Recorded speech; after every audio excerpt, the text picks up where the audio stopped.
जितनी भव्य ये जीत है उतना ही भव्य कल हम लोग का शपथ ग्रहण समारोह होने जा रहा है और मुझे खुशी है कि इसमें प्रधानमंत्री जी की भी मौजूदगी इसमें रहेगी। कि जो संकल्प पत्र में जो वादे हम लोगों ने किए थे, कल से उन वादों को भी पूरा करने की शुरुआत होने जा रही है। आज भी इन लोगों को 1% इस बात का एहसास नहीं है कि बिहार की जनता ने राजद को, उनकी सोच, उनकी कार्यशैली, उनका जिस तरीके से व्यवहार रहता है, उस वजह से नकारने का काम किया। राहुल जी का बार बार ये एसआईआर ये जनता के बीच गया ही नहीं है। ये विषय महागठबंधन बिहार से समाप्त हो गया और तथाकथित जो इंडिया अलायंस है वो भी देश भर में से समाप्त हो गया। आपका प्रदर्शन काफी शानदार रहा सर, क्या उप मुख्यमंत्री को लेकर के? अरे प्रभु, ये सब नमस्कार, आप बोले भारत देख रहे हैं, मैं हूं आपके साथ कमलेश। एनडीए की प्रचंड बहुमत आई है। चिराग पासवान का भी स्ट्राइक रेट हाई रहा विधानसभा चुनाव में। हालांकि लोकसभा चुनाव में 100 स्ट्राइक रेट रहा, लेकिन विधानसभा के चुनाव में 29 सीट में 19 सीट जीत करके आए। और अब चर्चा चल रही है कि क्या डिप्टी सीएम का डिमांड चिराग पासवान करेंगे, क्या दलित महादलित डिप्टी सीएम होगा। जब ये सवाल पूछा गया केंद्रीय मंत्री चिराग पासवान से, तो देखिए क्या कुछ कह रहे हैं।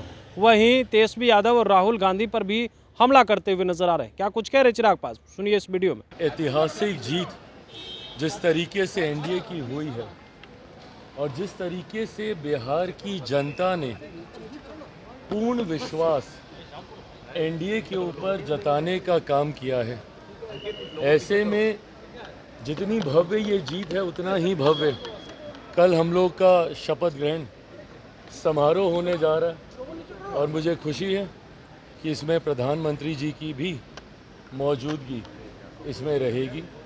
और मैं मानता हूं कि जितनी बड़ी ये जीत है उतना ही बड़ी जिम्मेदारी भी अब हम लोग के ऊपर है।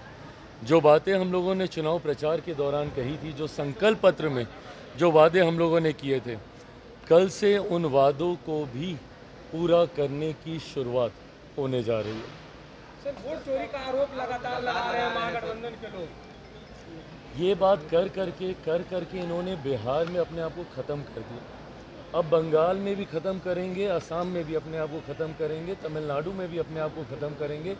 देश भर में दिक्कत ये है कि विपक्ष के नेता जितना समय बहाना ढूंढने में लगाते हैं, उसका 1% समय भी अगर अपने भीतर झांकने में लगाएं और अपने अंदर सुधार लाने में करें तो संभवतः विपक्ष का कुछ बेहतर हो जाएगा। आज भी इन लोगों को 1% इस बात का एहसास नहीं है कि बिहार की जनता ने राजद को, उनकी सोच, उनकी कार्यशैली, उनका जिस तरीके से व्यवहार रहता है, उस वजह से नकारने का काम किया। राहुल जी का बार बार ये एसआईआर ये जनता के बीच गया ही नहीं है ये विषय। पर ये लोग इस पे मंथन नहीं करेंगे, ये लोग बहाना ढूंढेंगे और ये बहाना ढूंढते ढूंढते महागठबंधन बिहार से समाप्त हो गया और तथाकथित जो इंडिया अलायंस है वो भी देश भर में से समाप्त हो गया। आपका प्रदर्शन काफी शानदार रहा सर, क्या उप मुख्यमंत्री को लेकर के? अरे प्रभु, ये सब तो आपने सुना चिराग पासवान का, जैसे ही दलित महादलित का नाम लिया गया, क्या डिप्टी सीएम बनेंगे एनडीए सरकार में। नीतीश कुमार 10वीं बार शपथ ले रहे हैं, उस पर प्रभु का नाम लेने लगे हैं। यानी साफ तौर पे जो है ये पता चल रहा है कि डिप्टी सीएम दलित या महादलित को एनडीए सरकार बनाने नहीं जा रही है। इसलिए चिराग पासवान प्रभु का नाम ले रहे हैं और उन्हें भरोसा है कि प्रभु ही अब कुछ कर सकते हैं, क्योंकि बीजेपी और जदयू तो दलित को डिप्टी सीएम बनाने नहीं जा रही है।